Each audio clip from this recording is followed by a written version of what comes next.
ಒಂದು ಹನಿನೂ ಎಣ್ಣೆ ಬಳಸದೆ ಇಷ್ಟೊಳ್ಳೆ ಬ್ರೇಕ್ಫಾಸ್ಟ್ ಮಾಡ್ಬೋದು ಅಂತ ಇವತ್ತೇ ಗೊತ್ತಾಗಿದ್ದು ನನಗೆ. ಟೇಸ್ಟ್ ಮಾತ್ರ ಅಬ್ಬಬ್ಬಬ್ಬಬ್ಬಬ್ಬಾ! ಏನು ಹೇಳ್ತೀರಾ, ಅಲ್ಟಿಮೇಟ್ ಆಗಿತ್ತು, ಮಾರ್ವೆಲಸ್ ಆಗಿತ್ತು. ಇಷ್ಟೆಲ್ಲ ಹೇಳ್ತೀನಿ ಅಂದಮೇಲೆ ರೆಸಿಪಿ ಸಖತ್ತಾಗಿತ್ತು ಅಂತ ಅರ್ಥ ತಾನೆ.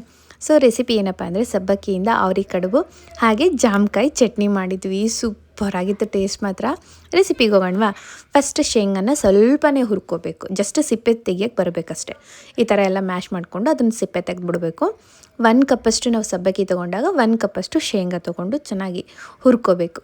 ಸಣ್ಣ ಫ್ಲೇಮಲ್ಲೂ ಹುರಿಬೋದು, ಇಲ್ಲ ನಾವು ಕೈ ಆಡಿಸ್ತಾನೇ ಇರ್ತೀವಿ ಅಂದಾಗ ಹೈ ಫ್ಲೇಮಲ್ಲಿಟ್ಟು ಹುರ್ಕೋಬೋದು. ಇದೆಲ್ಲ ಹುರಿದು ಸ್ವಲ್ಪ ತಣ್ಣಗಾದಮೇಲೆ ಇದನ್ನು ಗ್ರೈಂಡ್ ಮಾಡಿ ಇಟ್ಕೋಬೇಕು. ಸೈಡಲ್ಲಿ ಒಂದು ಪ್ಲೇಟಿಗೆ ತೆಕ್ಕೊಂಡು ಇದಕ್ಕೆ ಮ್ಯಾಶ್ ಮಾಡ್ಕೊಂಡಿರೋ ಅಲ್ಲ, ಹಾಗೆ ಹಸಿಮೆಣ್ಸಿನ್ಕಾಯಿ ಸಣ್ಣ ಕಟ್ ಮಾಡ್ಕೊಂಡಿರೋದು, ಕೊತ್ತಂಬರಿ ಸೊಪ್ಪು, ಹಸಿ ಕೊಬ್ಬರಿ, ಹಾಗೆ ಒಂದು ಸ್ವಲ್ಪ ಮೆಣಸಿನ ಪುಡಿ, ಆಲೂಗಡ್ಡೆ ಒಂದು 3 ಇಲ್ಲ 4 ಕುದಿಸಿ ಮ್ಯಾಶ್ ಮಾಡಿಟ್ಕೊಂಡಿದ್ವಿ, ಅದನ್ನು ಹಾಕಿ ಚೆನ್ನಾಗಿ ಕಲಿಸ್ಕೋಬೇಕು. ನೀರು ಹಾಕಿ ಹಾಕಿ ಹಾಕಿ ಸ್ವಲ್ಪ ಸ್ವಲ್ಪನೇ ಹಾಕಿ ಈ ಒಂದು ಕನ್ಸಿಸ್ಟೆನ್ಸಿ ಬರೋವರೆಗೆ ಕಲಿಸ್ಕೊಂಡು ಇನ್ನೇನು ಇಷ್ಟೇ. ಇದು ಕಡುಬು ಮಾಡ್ತೀವಲ್ವ, ಆ ಒಂದು ಶೇಪಲ್ಲಿ ಮಾಡಿ ಅವ್ರಿಗೆ ಇಟ್ಬಿಡ್ಬೋದು.